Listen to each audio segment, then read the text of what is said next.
Here's a question. What do you want the future to look like?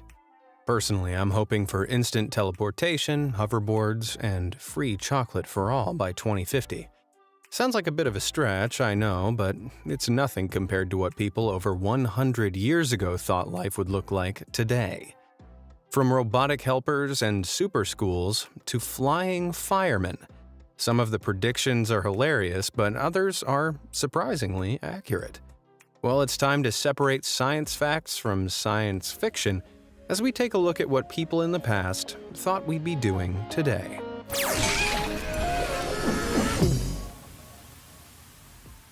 In the year 2000, France won the European Football Championship and overhauled its prison system. But neither of these major events were what French artist Jean-Marc Coté had predicted. That's because Coté was alive more than 100 years earlier, in 1899. In that year, he designed a series of postcards depicting France in the year 2000 for the 1900 Paris exhibition. At this point in time, Ferris wheels, diesel engines, talking films, and escalators were just anticipated inventions. In Coté's drawings, though, things got a bit more extreme. By 2000, Coté predicted that schools would be using some sort of machine to pump knowledge into the brains of the students. Judging by this postcard, one student would crank the knowledge machine, which would grind up books, and the information inside them would be magically fed into the minds of their classmates, like some sort of mind-feeding paper shredder. So the school of the 2000s would be a place to kick back, relax, and just absorb information, unless it was your turn to crank the machine. In reality, the closest thing we've developed to knowledge machines are computers and smart boards, and even with them, some subjects can still be tough to get your head around. Once school was out, you'd travel home as usual, but not by school bus, by gigantic seahorse. In the real world, seahorses only grow up to 14 inches tall. But by 2000, Coté believed they would be 10 times the size, have a strange golden metallic sheen, and be willing to ferry humans around the seabed. What did he think would make them grow so huge? Evolution, radiation, perhaps some weird human experiments? Whatever he thought, it looks exciting. But next time I'm crossing the water, I think I'll stick with a boat. Giant golden seahorses won't be the only innovation involving the animal kingdom. Coté also predicted the invention of baby chicken-making machines. It looks simple enough. Insert an egg into the machine and, 5 minutes later, you've got a live bird walking around the farm. Now, in the 21st century, getting a chicken from an egg to your dinner plate is a process that's helped along by industrial farming. But a chicken-making machine that could speed up the development process, like playing a chicken god? Even by modern science standards, that's clucking insane. What about entertainment in the year 2000? Well, Coté didn't leave that out either. In 1889, most live music meant attending orchestral concerts or theatrical operas. According to Coté, we'd still be doing that in 2000, except the music would be played by machines. That's right, a robot orchestra rather than a human one. While we don't have any robots controlling entire armies of instruments yet, we do have electronic music, and, whatever Grimes identifies as these days. So even if we're not going to the robo-opera, Coté still predicted that technology would revolutionize the way we make and listen to music. But then Coté wondered, if robots could be musicians, why not barbers as well? In this image, hairdressers of the 2000s have been replaced by machines designed to trim and groom people to perfection. Now, I've still got a human barber, but machine grooming isn't as far away as you might imagine. In 2012, Giraffe Technologies completed a prototype multi-arm UGV that, with a shaver attached to it, allowed its user to remotely shave another human's head. While that's impressive, the final look is anything but. It seems like there are some jobs that still need to be done by human hands. Speaking of human hands, be sure to use yours to hit those like and subscribe buttons below, unless you have a robot do it for you. All done? Great. Now, what weird prediction have we got next? One thing people would rather keep their hands off, however, is cleaning. I know some people enjoy it, but not everyone is a Virgo. Cote imagined people in the 21st century would have found a way to tackle such trivial tasks with machines, ones that'd be able to scrub and polish simultaneously. All you'd have to do is stand there, steering it, pulling it. Either way, that entire contraption looks weirdly terrifying. Fortunately, the present day offers only Roombas. While smaller, cuter, and guided automatically by proximity sensors, Roombas can only hoover a floor. But if you're after something as terrifying as Cote's machine, why not stick a knife on your Roomba, like this one? Just imagine the terror as it scuttles around your house searching for its next victim. Maybe I'll stick to cleaning the floors myself. Beyond cleaning, travel, and school, Cote also had some expectations of what France's emergency services might look like in 100 years. Instead of using horses and wagons on the ground to put out fires, winged firemen would swoop in to save the day. That's right, flying firemen. Of course, they're not a reality in the 21st century. Unless you're in Dubai.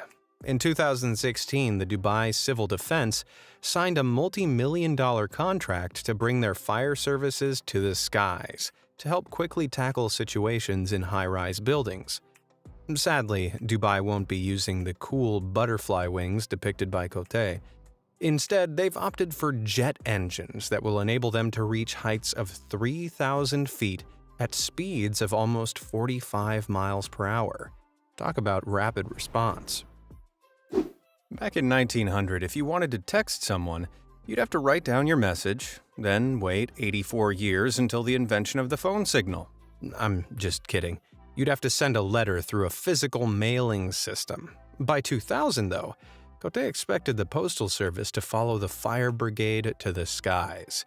Using individual flying devices that look like they've been designed by Da Vinci, letters would be hand-delivered straight to your 3-story balcony.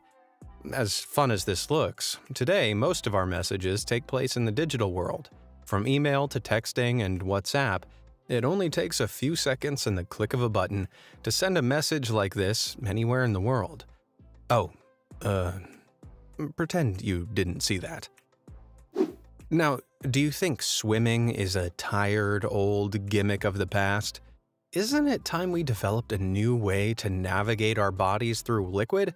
Wouldn't it be much easier if water was just, like, land?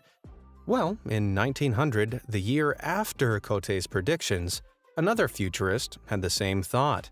Using balloons filled with a magical substance that both lifts you out of the water but stops you floating into space, the lakes of today would become the parks of tomorrow. Even horses would be getting in on the fun. While balloon-supported lake walking hasn't made a splash just yet, we do have giant inflatable Zorb balls that allow you to run around on a lake without sinking. That's just for us humans, though. Sorry, horses of the world, but you'll have to wait another 100 years, I guess. Also from the 1900s, the Ladies' Home Journal writer John Elfreth Watkins Jr. had some predictions of his own for the 21st century. He starts off well, correctly predicting people will get taller and grow older thanks to scientific advancements in healthcare. But he also predicted that by 2001, the letters C, X, and Q would no longer be part of the alphabet, because everyone would be spelling by sound alone. So a cat would be a cat, an X-ray would be an X-ray, and Her Majesty would be the Queen? Man, famous streamer XQC would be out of a name entirely. If you lived in Watkins's American future, how do you think you'd send packages? Through the mail like a 20th century ape? Nope. Instead, Watkins predicted pneumatic tubes would connect the private houses of the wealthy and then eventually all homes. So you'd be able to send packages from home to home without ever leaving your house. As cool and no doubt costly as that would be, today you can order almost anything you want over the internet without stepping a single foot outside your front door. Although, when you get your package is still something of a mystery, as the current American mailing system usually relies on USPS, UPS, or FedEx. Ugh. Considering predictions in the 1900s played with the alphabet, postal service, and travel, what form did people think communication would take? Far from Cote's flying messengers, one artist actually thought up something surprisingly accurate: a retro-futuristic video call device. It's practically a smartphone. When we video call today, we don't have butlers serving lemonade or personal aircraft or matching sky suits, which is disappointing. However, if we fast forward to 1964, picture phones first popped into existence. Just like the 1900s imagining people could talk face-to-face over two screens. Though the device wasn't mobile, it was installed in a booth.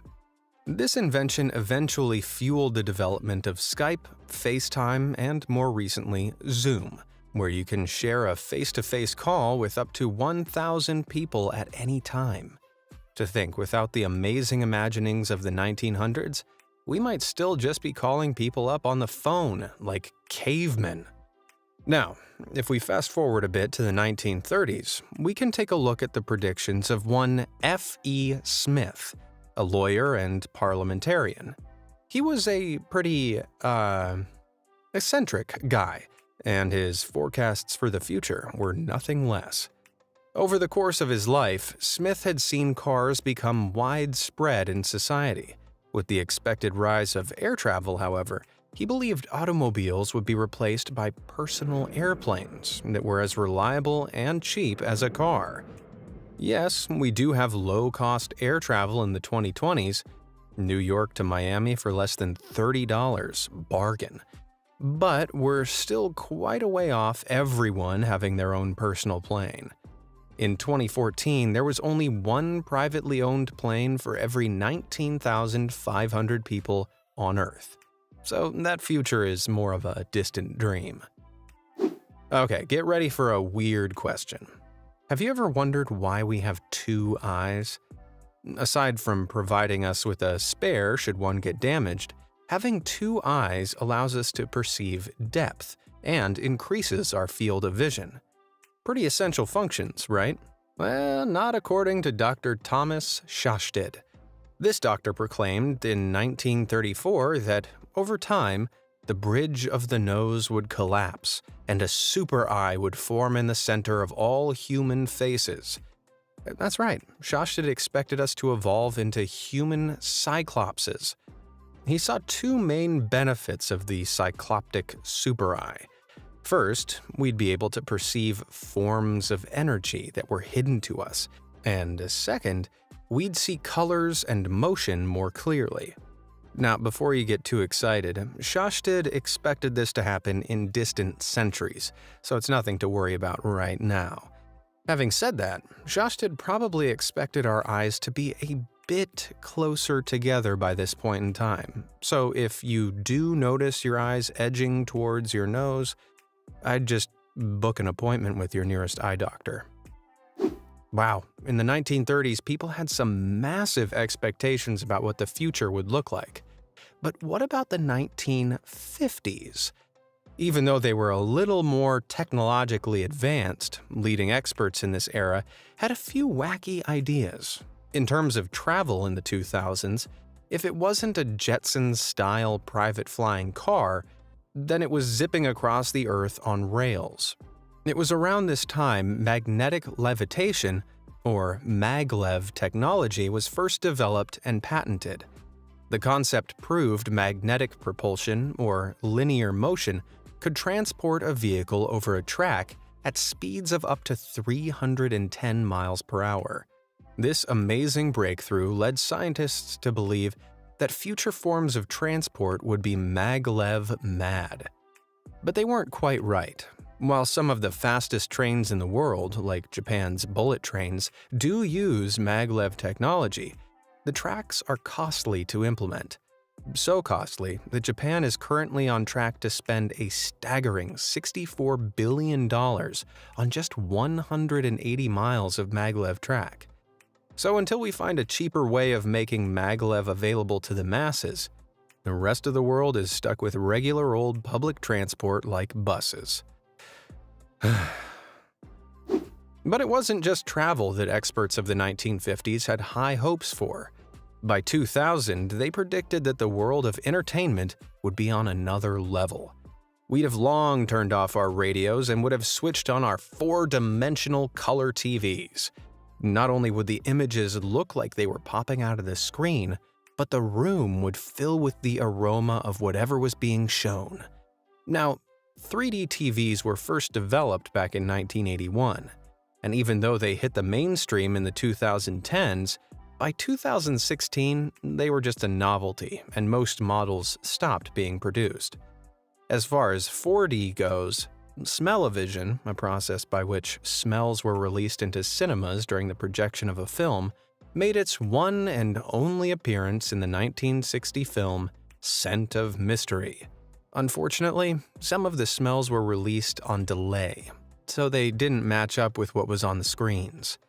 The mixture of different smells also made people nauseous, and the loud hissing noise the dispersal machine made ruined the experience for many others.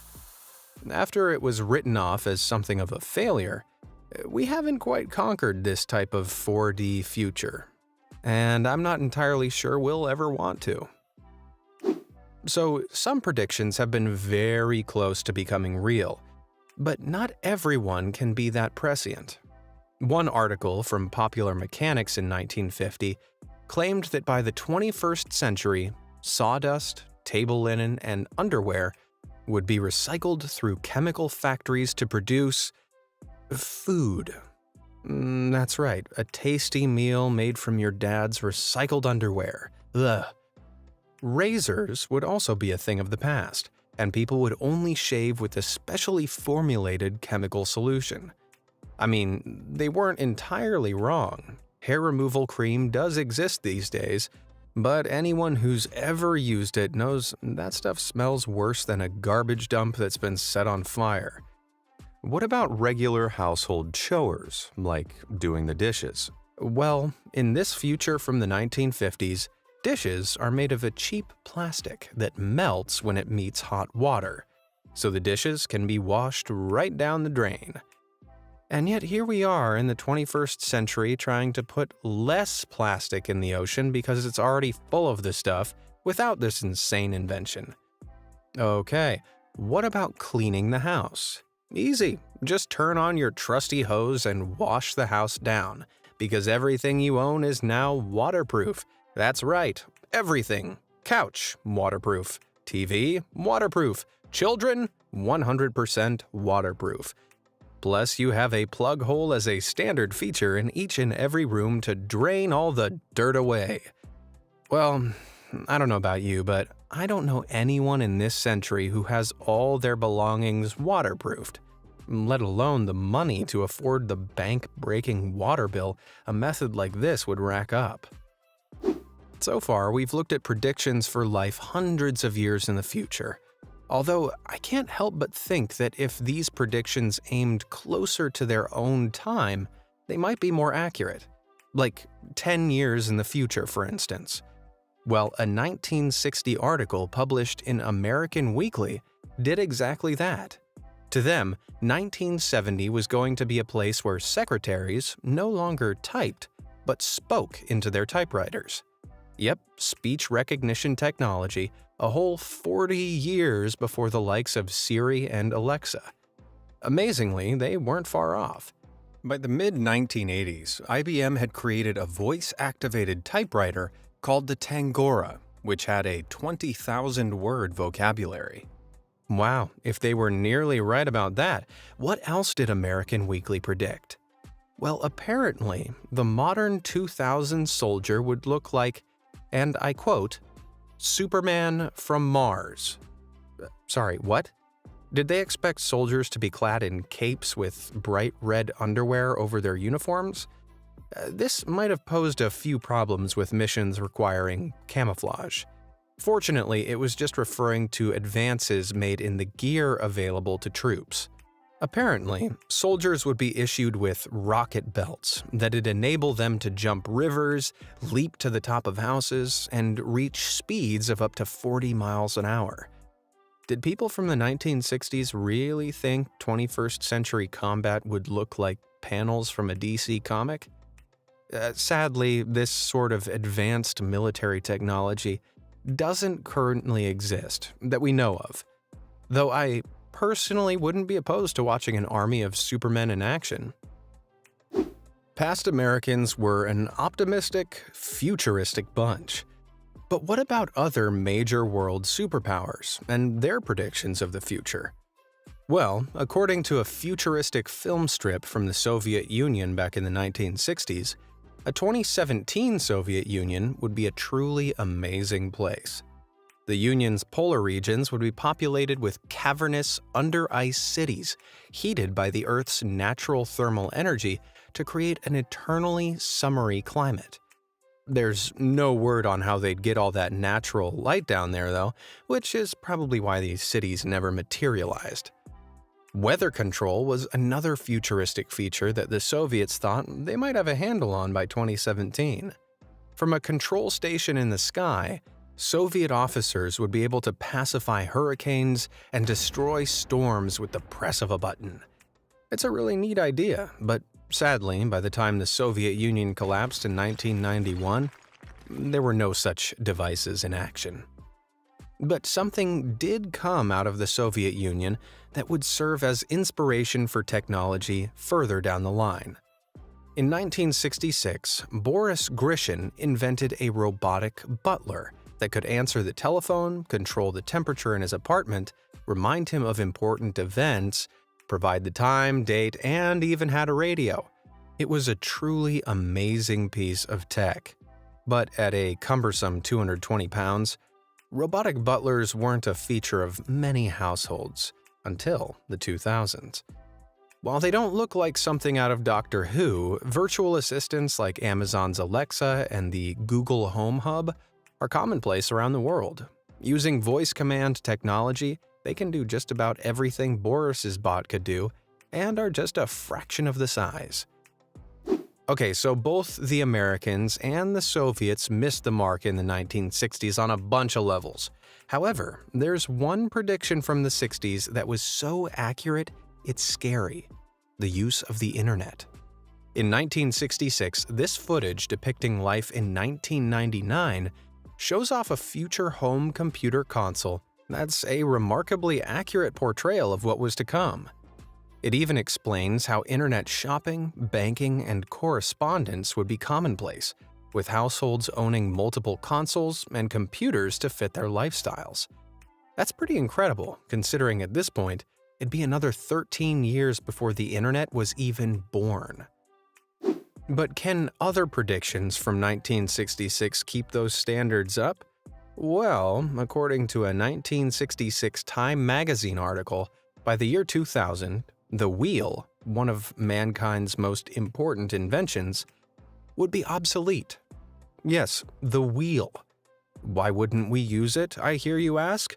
Well, travel would no longer be limited to the road because we'd have developed hovercrafts that could fly through the air. So, no cars, only hover cars. No bikes, only hover bikes. No skateboards, only hover boards. This sounds like a fun floating future, but I can't help but notice that here in the 2020s, we're still heavily reliant on roads and machines with wheels. Man, that's really brought my expectations back down to earth. But not every 60s prediction assumed wheels would be a thing of the past. Have you heard of the movie 2001: A Space Odyssey? From 1968, it's one of the best-known films which depicts a future society. The author of the book it was based on, Arthur C. Clarke, had endless predictions for the future up his sleeves, including the intriguingly named untethered homes. Clark believed that, in the future, our homes would be able to move wherever we wanted them to. Not a mobile home or an RV, but an entire house, complete with its own power and water supply, which could be wheeled to another location with ease. Communities would use this functionality to migrate south for the winter and return north when the weather got warmer, like geese, but the size of houses with wheels. It sounds funny, but Clark wasn't too far off. The recent tiny home craze sweeping the Western world has seen people sacrificing space for the ability to shift their home wherever and whenever they want. Although not everyone thought houses would be made to move. This architectural vision created by James Wines back in 1981, called high-rise homes, predicted the eventual use of high-rise open-plan buildings as housing, with typical suburban neighborhoods reimagined in a Jenga-like design. Now compare that image to this real-life building in Milan, Italy. Known as the Bosco Verticale, which means vertical forest in Italian, it's been around since 2014. The building is completely self-sufficient, running off renewable energy, solar panels, and filtered water waste. While it's not a high-rise comprised of individual houses, the Bosco Verticale is an interesting, modern, and especially green spin on James's design. Now let's jump forward to 1988. What did 80s kids think 2013 would look like? Well, one article in the Los Angeles Times Magazine had some eerily accurate predictions. By 2013, there'd be injections for younger-looking skin, funny animations sent via email, fiber optics connecting computers all over the world, and on-demand music and movies from the comfort of your own home. Today, we can match that up to collagen injections, GIFs, the internet, and streaming services.